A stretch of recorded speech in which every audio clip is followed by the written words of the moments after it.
Have you ever read a page in a book, gotten to the bottom, and realized you have no idea what you just read?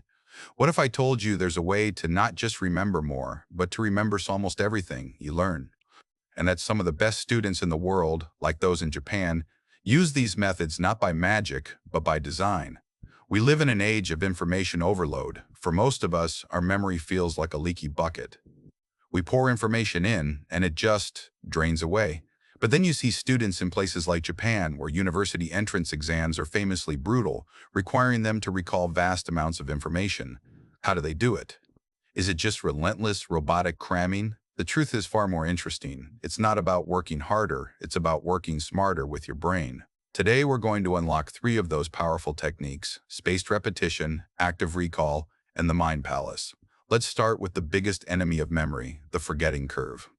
Back in the 1880s, a psychologist found that if you learn something new, you forget about 50% of it within an hour, and a staggering 70% within 24 hours. After a week, almost everything is gone. This is why cramming the night before a test is so ineffective. So, how do we fight this? The solution is spaced repetition. Think of a memory like a path through a field of tall grass. If you only walk it once, the grass springs back and the path disappears. But if you walk it again after a day, a week, a month, you trample the grass down more and more until you've created a permanent path. Spaced repetition is the systematic review of information at increasing intervals. You only review the information right before your brain is about to forget it. This tells your brain, hey, this is important, keep it. Now, here's a question. What's more effective? Reading a chapter of a textbook 3 times, or reading it once and then trying to write down everything you remember? The struggle of the second method is infinitely more powerful. This is called active recall. When you passively reread, you're just recognizing information. It creates a false sense of fluency.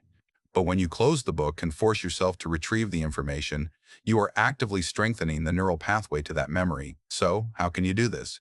After reading a page, take 1 minute. Close your eyes and ask yourself, what were the 3 key points? This desirable difficulty is what makes the learning so effective. Now for the most fascinating technique, one that seems like a superpower, the mind palace. Our brains are terrible at remembering abstract information, but we are incredible at remembering visual images and spatial locations. The mind palace leverages this. You take a place you know very well, your home, and you mentally place the items you need to remember along a path. The key is to make the images bizarre and exaggerated. Let's try a simple example. Imagine you need to remember a shopping list: milk, bread, and batteries. You walk through your front door and see a giant cow pouring a carton of milk into a cup. You go into the kitchen and the toaster is shooting out slices of bread like toast cannonballs. You look in the hallway mirror and your reflection is made of giant buzzing batteries. Sounds silly, right? That's the point. The more absurd the image, the more sticky it becomes. So, let's bring it all together. The secret to remembering everything isn't about having a gifted brain. It's about using it the way it was designed. 1. Use spaced repetition to build permanent paths in your memory. 2. Employ active recall by testing yourself, turning a weak memory into a strong one. 3. Create a mind palace to transform boring information into unforgettable stories.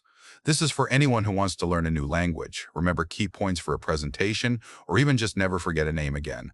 The real question isn't, do I have a good memory? The real question is, am I using the right tools to unlock the amazing memory I already have?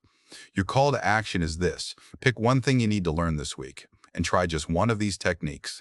Experience for yourself how a small change in method can lead to a massive change in memory.